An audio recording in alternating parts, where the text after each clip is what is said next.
الكوره ما بين باصي وشوت، والملعب ما بين حريف ياخد اهات الجمهور ولاعب فاهم كوره بمعانيها. علشان كده الكوره بتطوعه وبيبقى هو صاحب الكوره.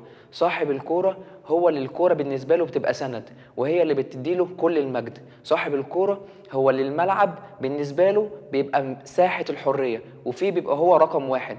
صاحب الكوره هو بيدي الدعم الكامل لفريقه خلال ال90 دقيقه، وبيبقى هو السند والظهر ليهم اول ما الماتش بيصعب. هو اللي بياخد فريقه وبيطلع بيه لخط المكسب والخط النهايه. علشان كده احنا النهارده جايين نتكلم عن صاحب الكوره، هنعرفكم كل حاجه عنه، وممكن من خلالنا تبعتوا لنا وتقولوا لنا مين هو صاحب الكوره اللي انتوا شايفينه، واحنا كمان هنقول لكم من وجهه نظرنا مين هو صاحب الكوره.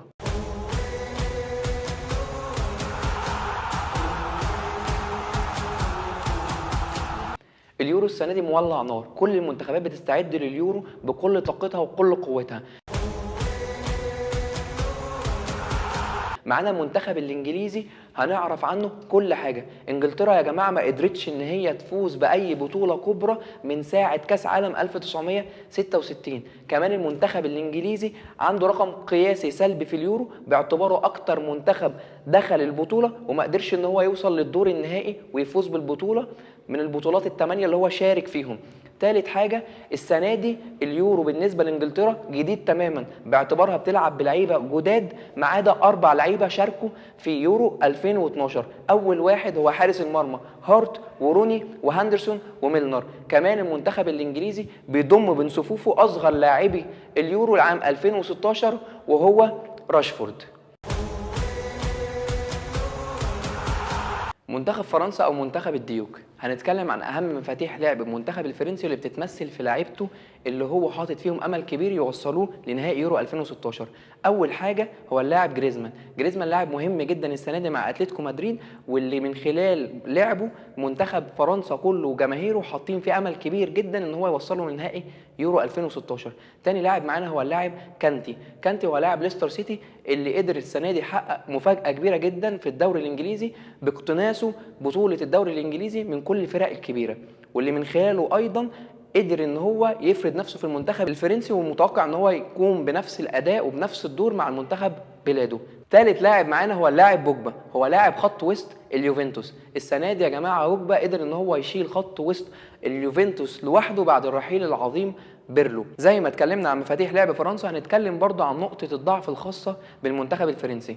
نقطة ضعف فرنسا بتتمثل ان هم بيواجهوا بطء شديد جدا في بناء الهجمة، وده بيضطرهم ان هم يلعبوا كرات عرضية وكرات طويلة كتير، وده برضه بدوره بيخلي الفريق الخصم ياخد منهم الكورة لانه بيضغط عليهم بشكل كبير جدا. والسبب في ده ان في فرق كبير جدا ما بين خط الوسط وما بين خط الهجوم. ابرز المستبعدين معانا السنة دي هو كريم بنزيما.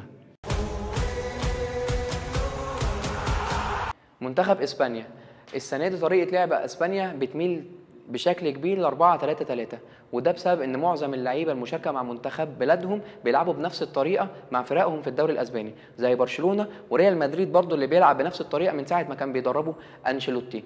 كمان خلينا واضحين جدا ان السنه دي اسبانيا هتواجه نقطه ضعف كبيره في خط وسطها بسبب غياب تشافي عنهم. تشافي يا جماعه كان بيريح جدا المنتخب الاسباني، وكان بيخليه ما يحتاجش ان هو يلعب ب3 لعيبه في خط الوسط، وكان بيريح جدا المدرب بتاعه.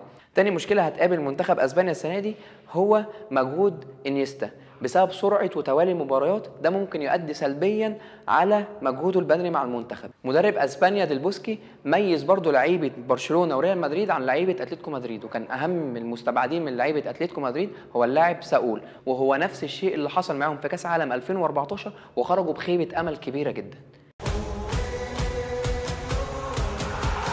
منتخب بلجيكا، في ناس كتير قوي بتقول على المنتخب البلجيكي السنه دي هيبقى الحصان الاسود في يورو 2016.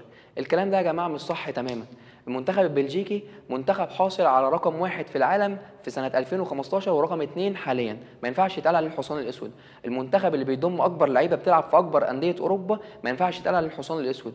المنتخب البلجيكي السنه دي هيعتمد اعتماد اساسي على لعيبته اللي بتلعب في كل انديه اوروبا، زي كورتوا في حراسه المرمى، فيرمالين وجنبه كامباني، بس للاسف هيستبعدوه عشان خاطر الاصابه. قدامهم شويه خط الوسط هازارد وبيلعب جنبه دي بروين، وقدامه في خط الهجوم لوكاكو وبنتكي. الفريق ده يا جماعه ما ينفعش يتقال عليه الحصان الاسود. الحصان الاسود ممكن تتقال على اي منتخب في العالم الا منتخب بلجيكا. منتخب المانيا، المنتخب الالماني احتمال ان هو يعتمد في طريقه لعب على السيطره على الكوره في نص الملعب، وبرده في البطء في نقل الكوره لقدام، وكل ده طبعا هيبقى معتمد بشكل الاساسي ورئيسي على اللاعب توني كروس. في بعض الاحيان ممكن يعتمد المنتخب الالماني على اللاعب براس حربة وهمي وهو اللاعب جوتسي، وهيبقى معاه في نفس المكان مولر واوزيل وبودولوسكي. وفي بعض الاحيان هيعتمد المنتخب الالماني على راس حربة صريح، وفي الحاله دي هيتحرك 3 لعيبه بره منطقه الجزاء هم مولر واوزيل وجوتسي، وهيبقى قدامهم ماريو جوميز. نقطه ضعف منتخب المانيا، نقطة الضعف اللي هتواجه المانيا السنة دي هتبقى في مكان واحد وهو الظهير الأيمن. بعد اعتزال اللاعب الكبير فيليب لام مش لاقيين حد يحل محله في نفس المكان. الأقرب وترشيحاتنا اللي بتقول إن ممكن اللاعب ده هو اللي هيحل محله هو اللاعب إيمري تشان لاعب ليفربول الإنجليزي.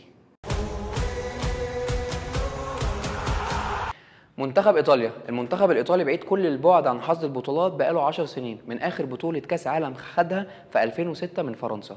الجيل الذهبي اللي خد كاس عالم 2006 مع ايطاليا معظم لعيبته اعتزلت، او تقريبا كل لعيبته اعتزلت دوليا ما عدا حارس المرمى بوفون اللي بيطمح السنه دي ان هو يحقق البطوله مع فريق بلاده ويرجع البطوله تاني لمنتخب ايطاليا بعد غياب 10 سنين. السنه دي جمهور ايطاليا بيحلم برجوع منتخب ايطاليا تاني لمكانه الطبيعي وسط المنتخبات، وانه يقدر يحصد بطوله يورو 2016.